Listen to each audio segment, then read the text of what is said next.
I had everything: friends, a social life, a bright future. But in one night, a mysterious sea creature changed my destiny forever. What started as a rescue from death turned into a nightmare I still can't escape. This isn't just another horror story. This is my true story that I've hidden from everyone for years.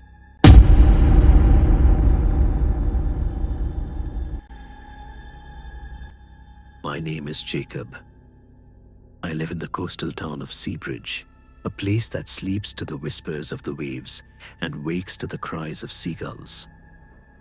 I've always loved the sea and fishing. My heart has been tied to the water, not out of fear, but by an inexplicable attachment. All my life, I heard strange accounts from old sailors about creatures dwelling in the depths and hidden calls that drown men and return them with faces no one recognizes. I would laugh inwardly, seeing them as old wives' tales told to entertain gatherings or scare children. I never believed a word of it. Until that day came. My friends and I often spent nights on the beach, swimming, fishing, staying up until dawn. By day, the shores were crowded, the sun scorching, the noise unbearable. But the sea at night was another world. We would travel on the backs of waves and drown in a silence akin to a dream. In that night, the night it all began, we were at our usual spot, a deserted beach far from the hotels, where no one came but us. Everything was perfect. The full moon reflected on the water like a silver mirror, the breeze gentle, the sea eerily calm. We were laughing, sharing stories, grilling our catch. A rare moment of peace. I didn't know it would end so quickly. Suddenly, I felt an overwhelming urge to swim. I don't know why. It wasn't merely a decision. It was as if something called to me from the heart of the sea. I left my friends fishing on the shore, quietly took off my shirt, and stepped into the water. I was alone, unaware that once I entered that sea, I wouldn't leave as I had entered. I entered the water, and the first steps were normal, like every other time. But something was different this time, and the sea itself seemed to whisper to me, "Come closer." I felt an invisible pull, drawing me toward the depths, and I gradually drifted away from the shore. Without realizing it, I was swimming calmly, but inside, turmoil began to stir. When I finally noticed, I stopped abruptly.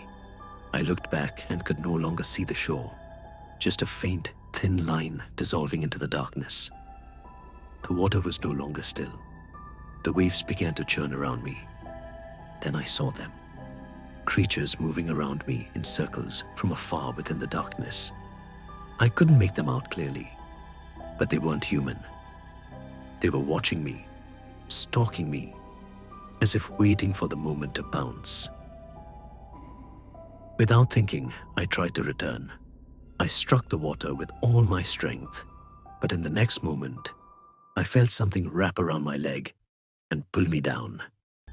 I was dragged violently, like a feather in a whirlwind. I swam up to the surface, gasped for a little air. Then the pulling returned, stronger, deeper. I resisted and resisted until my strength began to fail and my chest burned as if filled with fire. I was turning blue, choking, dying. In my final moments, I just wanted to know what was pulling me. I opened my eyes with difficulty and looked down, and there I saw a living nightmare. Vast, semi-human creatures, hairless, with faces lacking clear features, only large, round, terrifying eyes staring coldly at me. Their bodies resembled reptile or fish scales, and their grips were like steel. They were larger than humans, stronger, colder than death. Then, darkness fell. I don't know how much time passed, but I suddenly woke up lying on the sand. From the distance, I saw the campsite. I lifted my head, my body heavy, and there she stood before me. A girl, or so I thought at first. She was like a dream of moonlight, white like unmelted snow, her long golden hair falling to her knees, shimmering like strands of sun. She wore a blue dress, unlike any I had ever seen, wrapping around her as if part of her. I tried to speak, to ask, but my voice failed me. She said in a soft, strange voice that resembled the whispers of the sea, "I am Lara, of the ocean spirits. You were perishing, but I saved you at the last moment. Rest now, you will see me again." Then darkness enveloped me once more. I woke up, not knowing how much time had passed. But the sky was beginning to open its eyes to the dawn, and the sea had turned a pale grey. I sat up slowly. I was still on the beach, sand stuck to my wet body. I felt as if I had emerged from a living nightmare, as if I had truly been in the belly of the sea. I walked wearily toward the tent and found my friends packing up, ready to leave. One of them looked at me in astonishment and said, "Where in God's name have you been? We thought you left early last night." I didn't answer. How could I explain what I myself didn't understand? Who would believe that I was dragged into the depths and then returned to the shore by a sea spirit? Was it a dream? Had I gone mad? I returned home with a heavy heart, my nerves frayed, my mind relentlessly replaying the events. I couldn't sleep despite my exhaustion, tossing and turning until sleep overcame me in the afternoon. But my sleep was no rest. It was another door to the depths. I saw myself again in the heart of the sea. Just like the previous night. The same creatures, this time closer, clearer, and more terrifying. Their vast eyes gleaming with malice, their mouths opening and closing without sound. They were pulling me down, and I was screaming inside, unheard. Then she appeared, the girl with the golden hair in her blue dress. She emerged from the light, took my hand, and pulled me from among them, as one pulls a child from among beasts. This time, I was fully conscious. It wasn't a confused dream, but like living reality. I looked at her with deeper wonder and said with genuine gratitude, "Thank you. You saved my life. But is this real? Are you truly a sea spirit?" She smiled a warm smile and said in her breeze-like voice, "Yes. I happened to be passing by and saw you in the hands of a savage group of deep-sea creatures. Don't you know the sea belongs to us at night? What if I hadn't come?" I replied spontaneously, "I am ready to do anything to thank you for saving me. I've heard many stories about sea spirits, but I never thought they were real." She continued, looking at me with deep eyes. "We are more real than you think, but we are not all evil or savage as they say." Then she smiled again and said in a low voice, "But you will not see me again. I came only to clarify what happened and what you are." Her words, until everything around me began to fade. Her face, the sea, the light, all vanished. Then I woke up. Night had truly fallen, and I was in my bed. But strangely, my body was completely wet, as if I had just emerged from the sea. And when I looked at my hand, I found a necklace of shells dangling from my wrist. The moment I saw the necklace in my hand, I jumped out of bed as if possessed. I hurriedly put on my clothes and rushed toward the beach. My heart, not my feet, was leading me. I was searching for her. I didn't know why or how, but I just wanted to see her again. I felt something inside me had changed or shattered. And from that night on, I returned to the beach every evening, sitting on the sand until the first threads of dawn appeared. I spoke to no one, had no desire for food, no need for sleep except to dream of her. The day became a lifeless corpse. I slept for long hours, drowning in strange dreams, kingdoms in the sea depths, creatures from unknown eras, rituals, hymns, domes of coral and ruby. But the most beautiful, always, was her, Lara. I saw her standing afar, smiling at me, waving her hand, calling me by a name I only heard from her. I became isolated. I abandoned my friends, grew to hate the daytime. The heat of the light hurt me. The noise scattered me. My health began to wither. The night was gradually sucking my soul away. I grew thinner, weaker, and felt an unquenchable thirst, as if I were suffocating without water. The days passed like this until that dream came where her face spoke to me again. She appeared from the sea of dreams with her royal calm, sat before me on a pearl rock, looked at me with reproachful eyes, and said, "What has happened to you, Jacob? Why have you changed like this? I see you every night sitting near the sea. Your condition pains me. What do you want?" I looked at her eagerly. My voice cracked with longing and said, "Yes, our meeting was a coincidence, and you were just a vague dream. But you have become all I see. Every time I breathe, I can't live without you anymore. Since you left, my life has no taste. The sea has no color." She tilted her head slightly, as if wrestling with her feelings, then said in a sad tone, "You are a kind person, Jacob, but we are from two different worlds. There are strict laws governing our existence, boundaries that must not be crossed." I interrupted without hesitation. "I am ready for anything. I will do whatever it takes. Just take me with you." She was silent for a moment, then said in a faint but decisive voice, "If you are truly sure of your decision, come to the beach on Monday night. Bring with you 3 candles, a special incense I will describe to you, and a few other things. These rituals are necessary, for I need permission from my people to come out to you again, and so they do not harm you." Then she receded, and the dream extinguished. I woke up, my heart pounding like drums of the sea within it. I knew my life as I knew it was over. The night I awaited with unbearable longing came. Monday night. I was on the beach minutes before midnight, my heart fluttering as if I were a child in the presence of the unknown. I prepared the place as Lara had told me in the previous night's dream. I lit the 3 candles, arranged them in a triangle, and scattered the strange incense whose recipe she had given me precisely. It had a penetrating sea scent, as if I were igniting the very depths of the ocean.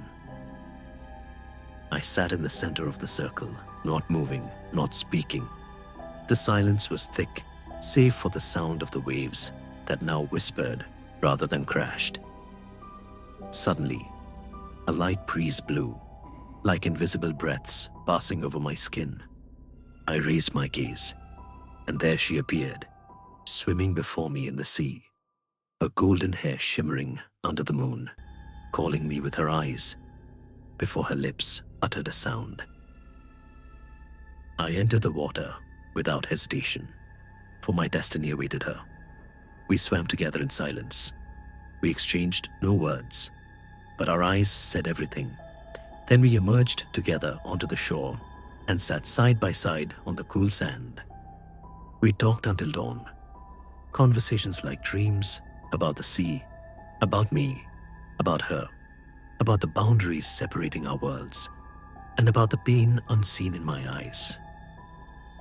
Before she left, she bid me farewell with the promise of a new meeting, then melted into the sea as quietly as she had appeared.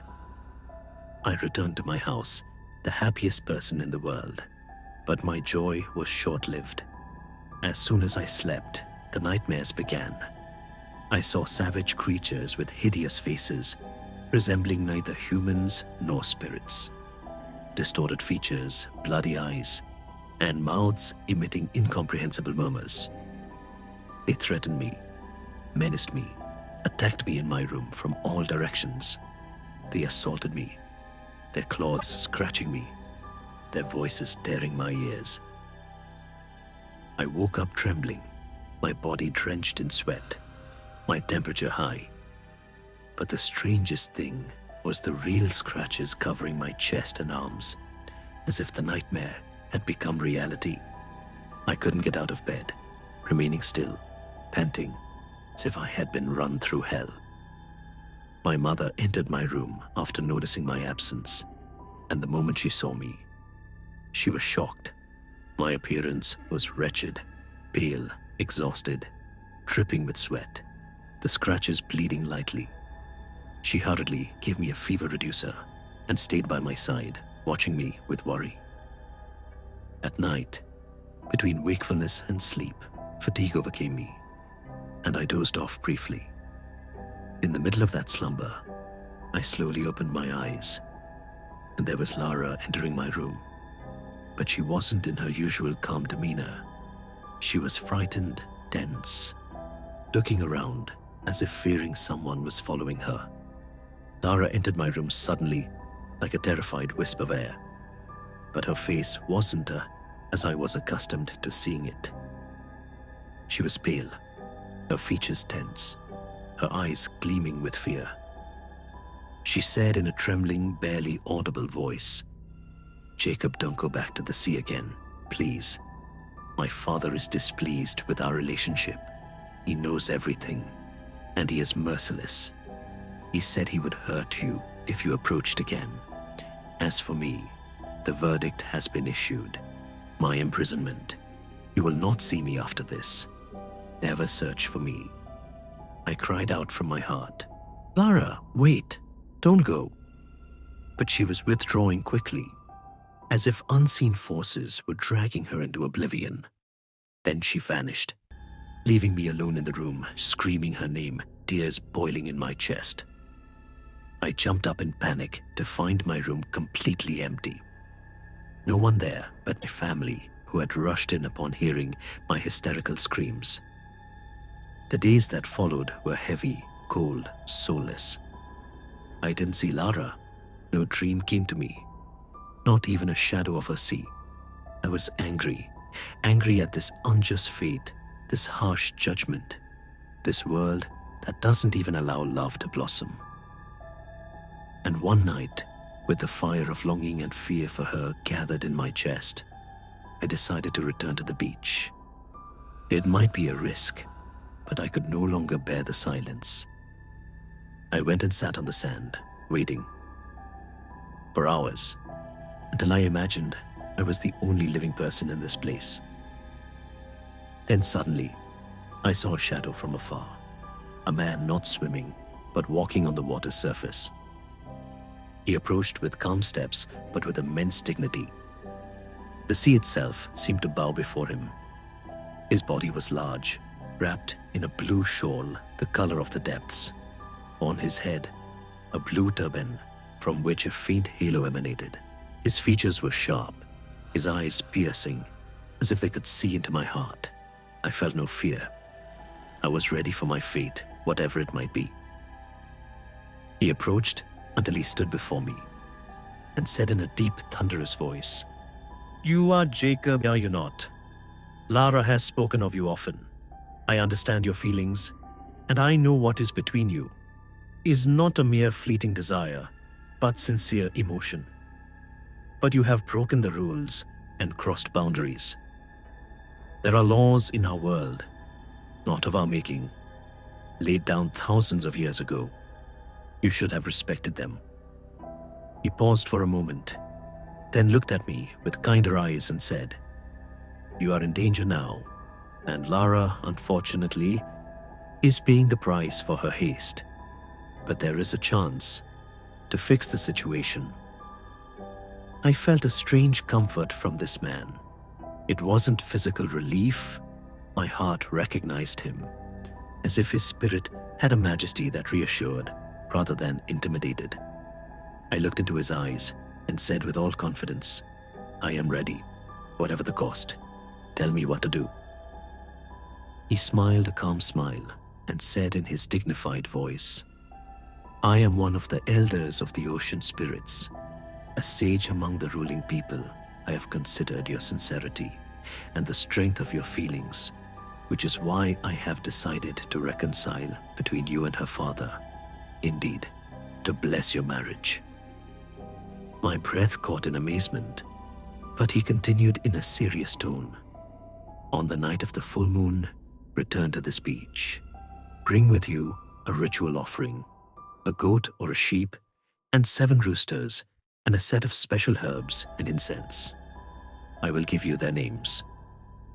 Here, he handed me an old yellowed paper, as if from a bygone era. On this paper are ancient symbols.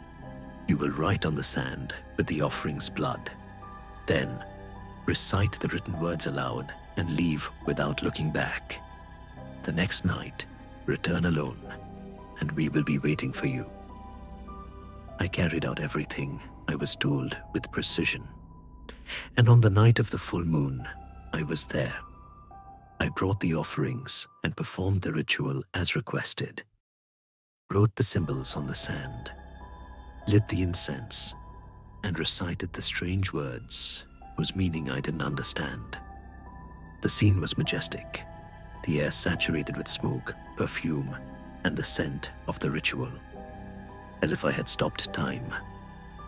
Then, without hesitation, I left everything. The candle still burning, the ritual remains lying there on the sand, the symbols glowing with a mysterious color under the moonlight. And I departed as requested. And the next night, I returned. The moon was still in its glory, but everything had disappeared. No trace of the offerings, the incense, or the writing on the sand. I sat in my spot and waited. Then, from nothingness, everything changed. A terrifying crowd appeared before me. Men and women, their clothes strange, their eyes gleaming with a strange light, their faces calm, yet not without eternity. Among them were others with no features, as if walking shadows, spirits watching from afar. Then I saw the elder emerge from the ranks, and behind him stood Lara, in a silver dress resembling light, her face a mixture of hope and fear. And beside her stood a tall man with a rigid gaze and indescribable majesty. I knew him at first glance. It was her father. The elder approached me with confident steps, his face showing satisfaction, and said in a loud voice heard by all present, "Your offering has been accepted. Now your marriage to the ocean spirit will take place, provided you accept her father's conditions." My heart almost stopped from sheer joy. My eyes couldn't leave Lara. My heart could hardly believe it was about to win her at last. But before I could utter a word, her father stepped forward, a majestic man before whom the sea itself seemed to stand in awe. His features were stern, his tone like the echo of the depths. He said, "I never thought of marrying my daughter to a human, but you have persisted, and your sincere feelings and offering have interceded for you. Therefore, if you accept our conditions, what you desire will be done." He paused for a moment, then continued firmly, "First, you build a house here by the sea, and live in it forever with my daughter. For I cannot bear her absence, and do not want her far from my world. Second, you perform the rituals every month without neglect. Simple rituals, but obligatory. Third, you never eat from human seafood, wear only our special clothes, and work only in the tasks we assign you. We, the people of the sea. These are our conditions, I didn't hesitate for a moment. I said immediately, I accept everything, as long as in the end, I am with her. Her father gestured to the sage, and then everyone departed quietly, their bodies dissolving into the mist like a mirage, until only Lara remained. She looked at me and smiled a warm smile, then approached. She performed the marriage rituals herself.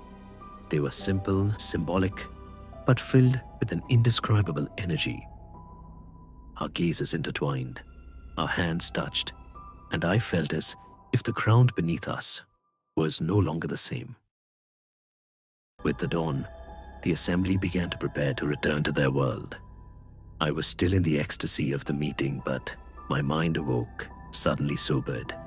I asked her, Lara, I am ready to live with you forever, but about the house, how do I build it? I have no money, no ability to buy land here. But she interrupted me gently. Don't worry, I am with you. Tomorrow, we will start building together. She smiled, as if she knew what I did not, then went into the sea, as she always did. I returned home tired and confused, but with a strange certainty in my heart that what was to come would not be ordinary. The next night, I was on the beach right after sunset. Lara was waiting for me, standing in her blue dress near the large rocks that the waves cover at high tide. I approached her, and she smiled, saying, This place will be our home, Jacob, close to the sea, far from human eyes. Then she raised her hand and called out in a strange language, like a melody the ear couldn't comprehend. As soon as her call ended, her people emerged from the sea, beings resembling humans, but with features blurred like water, their bodies moving with an unearthly grace. I watched in astonishment. The house began to form before my eyes by magic, sea stones glowing bluish gray, stacking upon each other as if obeying a hidden command. The walls rose, the windows opened, the roof built as if from a giant oyster shell. It took only an hour for a house to be completed, unlike any I had ever seen in my life. Then Lara asked me to draw protective symbols on the walls. I wrote them with a script she taught me, using a special ink made from sea herbs. Then she handed me a blue robe resembling her people's clothes and said, This is what you will wear from now on. I took off my old clothes and put on the new robe. And from that night on, I never returned to my family's house. They came searching for me many times, but their behavior became strange. They looked at me as if they didn't know me, as if I were a stranger among them. Even people passing by me had changed looks, perplexity, sometimes even fear. But I didn't care. As the days passed, Lara began to teach me things I couldn't have imagined. How to make secret ink from rare herbs at the sea bottom, how to heal diseases with a touch or a mixture, how to read the trace of profound connection on a person's body and soul.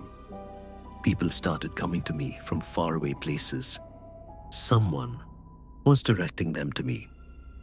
I helped those in need, listened to their stories, assisted them with relationship problems, and alleviated their pains. Lara always told me, we have suffered the pain of deep connection, so we must help others. I never asked for money, only clear rituals, offerings, incenses, and candles. I used some and presented the rest to Lara's people, as per our agreement. My life became stranger than fiction, but it was beautiful, quiet, magical, full of knowledge and giving. Until that fateful day arrived.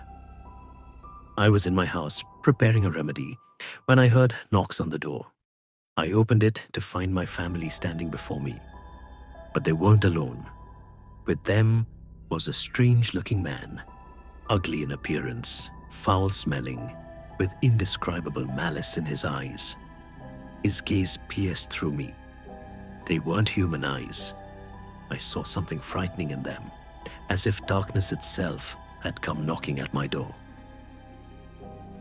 I was standing at my door, anxiety gnawing at me. That strange man, his gaze was unsettling. But before I could act, I heard Lara's voice in my head, screaming as if calling for help. "Jacob, drive them away immediately. Don't let them in. Danger." "This is danger, Jacob." I froze, but there was no time. Suddenly, my father lunged at me with two of my old friends. I hadn't expected this betrayal. They restrained me on the ground, paralyzed my movement. While I was panicking, the foul-smelling man stepped forward, lit a choking incense. My breath was suffocating from within, and began reciting strange words I understood nothing of, but they were like fiery daggers piercing my chest. I was burning, my skin scorching, my chest tightening, as if something was being torn from inside me. Then I lost consciousness. I don't know how much time passed, but when I opened my eyes, the first thing I heard was the sound of spiritual recitation in a loud, sweet voice like tranquility, and the first thing I smelled was the scent of sacred herbs. I opened my eyes completely and saw a dignified man with a white beard, his face cheerful, raising his hand over my head and murmuring. He said, "Praise the higher powers, the influence has left." I didn't understand. What influence? Who is this man? Where am I? Lara? Where is the sea? Where is the house? I looked around slowly and my mind began to collapse. I was inside a primitive hut, its walls of wet rocks and dead branches. Under me, a mat of rotten leathers. Around me, remains of a ritual offering, scattered bones, old smoke, and dried stains. But the greater shock was on my body. I was wearing what resembled a robe of dried sea herbs, emitting a musty smell. No trace of the silky blue robe, no trace of the shiny marble floor, resembling pearl. Everything had disappeared. My throat dried up. Moments ago, I was living in a magical world, an amazing house, a beautiful woman, vast knowledge and secrets. And now, everyone around me suggested a massive lie. Had I been deceived, or did they steal my real world? Or am I between two dreams and don't know which is reality? I was plunged into a whirlpool of shock and bewilderment, my eyes shifting between the dilapidated walls, the ritual remains, and the dignified man, as if waking from a dream that lasted a lifetime. Amid my confusion, my mother approached and hugged me to her chest, whispering reassuring words as she stroked my hair. My father gave me a glass of water, his hands trembling. The specialist approached and sat before me calmly, then said, "My son, you were under the influence of ocean spirits, and all you saw were nothing but magical illusions drawn by your mind under their influence." He paused for me to comprehend. He continued in a sorrowful voice, "They dragged you into the path of supernatural practices. You thought you were healing people, but you were harming them. You thought you were wearing clothes of sea silk, but you were draped in rotten herbs. You thought you were in a palace of pearl and coral, but you were in a foul hut living with delusion." I interrupted him nervously, barely lifting my head. "Lara is not like them. She is good. She saved me from drowning. She loved me. She taught me goodness." The specialist laughed a bitter laugh and said, "Look at your condition, my son. Look at yourself. Is this the life of someone saved by a benevolent spirit? You isolated yourself from the world, abandoned your family, your body emaciated, your hair falling out, Your eyes withered. They left you with nothing but delusions, exhaustion, and superstitions. He raised his finger warningly. Ocean spirits are among the most deceptive beings. They master lying, they master acting, until you fall into their snares and surrender your soul to them without realizing. Then he said in a firm tone, "But don't be afraid.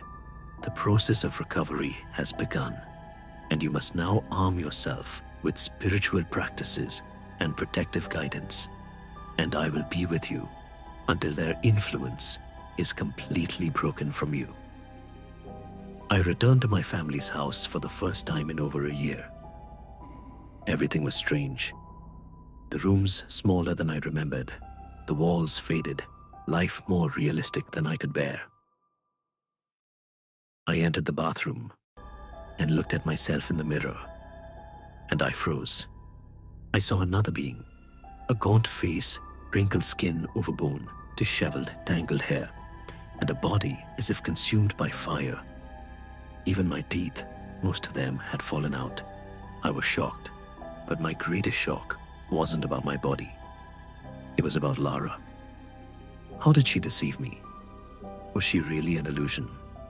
Did she love me? Or was I just a pawn in their big game? But I wasn't entirely convinced of the truth of what the specialist said until that night.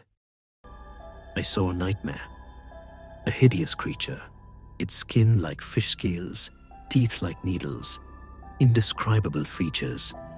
It circled around me in the dark, roaring as if the sea depths boiled in its chest. Then it reached out its hand, a sticky hand like frog feet, and strangled me. And in a loud, terrifying voice, it said, "Don't you dare stay away from me. Ignore their words. Return to me. You are mine." I stammered, choking. "Who are you?" It replied with a fierce smile. "Don't you recognize me? I am Lara, your beloved wife." Then it let out a demonic laugh, and the more it laughed, the uglier its face became, until I could no longer distinguish any of the features of the Lara I knew. I woke up terrified, and from that day on, she haunted me every night. Each time, her features changed, sometimes in her hideous form, sometimes returning as I knew her. Beautiful, innocent, crying, begging me to return. "Jacob, I'm sorry. Come back to me. We will complete our life together." I weakened sometimes. My heart battled the memory, battled the longing, battled the illusion. But the specialist always reminded me, they don't want your love. They want your soul. The days passed, and with regular spiritual practices and protective guidance, their effects began to fade until they disappeared. But I was no longer the same. I hated the sea. I hated the night. I could hardly tolerate people anymore. I became isolated, pale in spirit, contemplating the ceiling of my room every night, wondering in a voice no one could hear, what if I had stayed there, in that beautiful, magical world? Perhaps it was better than this void, than this dull life. For now, I have nothing. No job, no house, no wife, no lover. Not even my heart is mine anymore. They left me in life, but my heart remained there with Lara, or what was left of her. Now that you've heard my entire story, I have one burning question for you. In your opinion, did Lara truly love me, but was forced to deceive me? Or was she planning everything from the very beginning? Write your answers in the comments, and don't forget to 1. Like if my story touched you. 2. Subscribe, because I'll reveal more secrets. 3. Hit the bell for all new stories. I read every single comment personally and engage with them.